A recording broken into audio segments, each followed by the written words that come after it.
The Seventh Tower by Garth Nix. Book 3. Einar. Chapter 9. A game, said the face. We will play a riddle game. If you can answer 3 riddles, I will let you go. I will even give you a gift. For each riddle you cannot answer, you will stay with me for 100 days and we will talk. As I said, it is lonely here. Too many travelers know of my fondness for conversation. Riddling was popular among icecarls, but Milla had never been good at it, or particularly interested. Riddling was crone work, really, or for singers and sword thanes. "Don't I get to ask you 3 riddles?" she asked. She could not possibly let herself be trapped here for even 1 day, let alone 100. No, replied the face. It pouted its great watery lips. It is my game, not yours. "Can I ask Odris, the storm shepherd, to answer with me?" asked Milla. For 1 riddle, said the face, after a moment's thought. Are you ready? Milla nodded. Here is riddle the first, said the face. A maiden's head so deathly still, cold and quiet, yet not ill. Her long tresses hang toward the sky, hair that burns when it is dry. Food to man and creature's lair, name both her and her hair. Milla listened without expression, committing the words to memory. Odris drifted down toward her. "I know," the storm shepherd said eagerly. "It's—" "Quiet," ordered Milla. She didn't want to waste the storm shepherd's help so early. If the face asked her a riddle that depended on some knowledge of Einar, she would have to rely on Odris, much as she hated to do so. "But I know!" exclaimed Odris.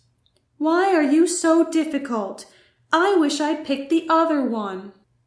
Milla ignored her. She was going over all the riddles she knew, in case they inspired her. The answers to most of the icecarls' riddles could be found in their everyday lives. That might be the case here. But what would the everyday life of this strange face in the water be like? There was nothing here except the lake, and whatever was in it. In it! That was the clue. Milla laughed as she looked into the water. It had been staring her in the face all the time. "She is a rock," said the icecarl. "Her hair is the seaweed that grows from the rock." Too easy, groaned the face. I must find something more difficult, a tricky riddle for a smart chosen, yes? "No," said Milla. "I am not—" Once again thunder smothered her words, but the lightning struck the earth on the far side of the lake. Whatever Odris was playing at, she was being careful. Milla frowned as she also recognized that she now knew much more about lightning than she ever had before, like the fact that if a bolt hit water near her, its force could travel through the water and hurt her. No one had told Milla about this. She just knew it. It had to be a result of her shadow being absorbed by the storm shepherd. I have it, said the face. This is riddle the second. A traveler begins a journey. For the first week he is carried south. For the second week he carries others. In the 3rd week he flies up into the sky. In the 4th week he falls back down. Who is the traveler? "That's it?" asked Odris incredulously. "That's the best you can do?" "Quiet!" Milla ordered again. She was annoyed that the storm shepherd seemed to know the answer already. Surely she could do better than a cloud woman. This is a very hard riddle for a chosen, chuckled the face. You'll never get this. We shall talk and talk and talk. "The traveler is an iceberg to begin with," interrupted Milla. "Then it is free-flowing water. Then it is water cloud, as from a kettle or where the hot metal boils under the ice. Then it is rain or snow." "That's not it," groaned Odris. "Yes, it is," said the face angrily. "You are no chosen. No chosen knows anything of icebergs. What are you?" "I am an icecarl," said Milla. "I am Milla of the Far Raiders. daughter of Yilsi, daughter of Emor, daughter of Rohan, daughter of Cleo, in the line of Danir, since the ruin of the ship." "Danir," said the face, its mouth and forehead twisted in rage. "Danir, you are of Danir's Get." The whole face reared up out of the water. Long teeth grew where none had been before, and a great tongue came lashing out to grip Milla. But before it could grab hold, the face suddenly froze.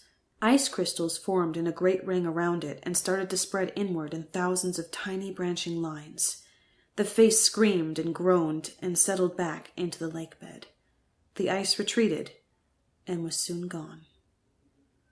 Milla stood, still trapped, her heart hammering. She had been helpless, certain that she would be eaten, or perhaps drowned, by the face. Then the ice had come. But from where? "The riddle game binds you as much as Milla, and must be played out to the end," said Audrys to the face. "But tell me, who was Danir that you hate her so?"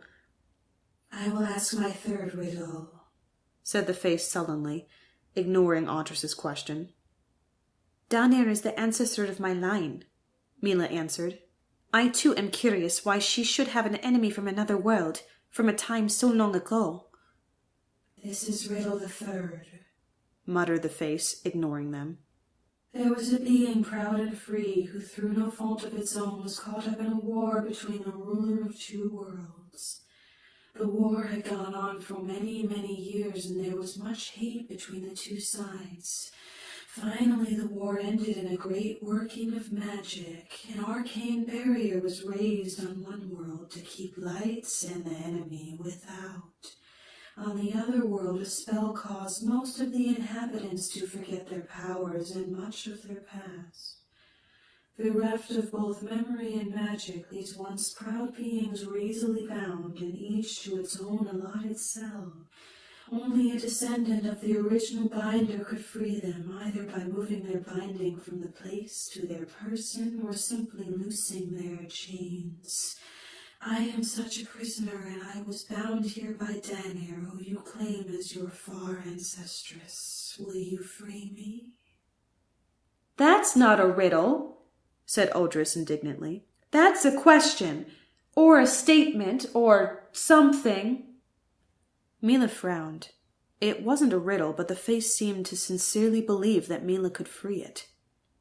"I don't understand," she said.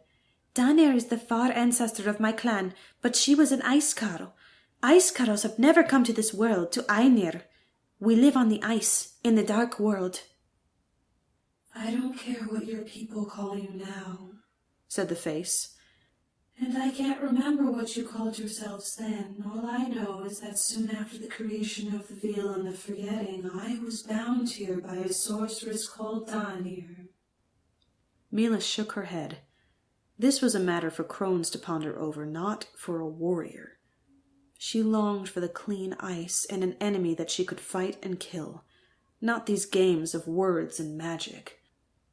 "Even if the Danir who bound you was the same as my far ancestor, I do not have the knowledge to free you," Milla said. "I do not count this answer as the third in the game. You must ask a proper riddle." "No, no," sobbed the face, tears of darker water streaming down its cheeks. "You must free me. So many chosen have come over the centuries, but none could free me, for none were of Danir's line. I would serve as your spirit shadow." "She's already got me," interrupted Audrys. "What would she need a great lump of wet for?" "Please," begged the face. "I have sat here too long. Set me free." "I do not know how," whispered Milla. She felt the face's desire for freedom. The worst punishment an icecarl could imagine would be to be penned up and unable to move. If the icecarls could not follow the Selski migration, they would die.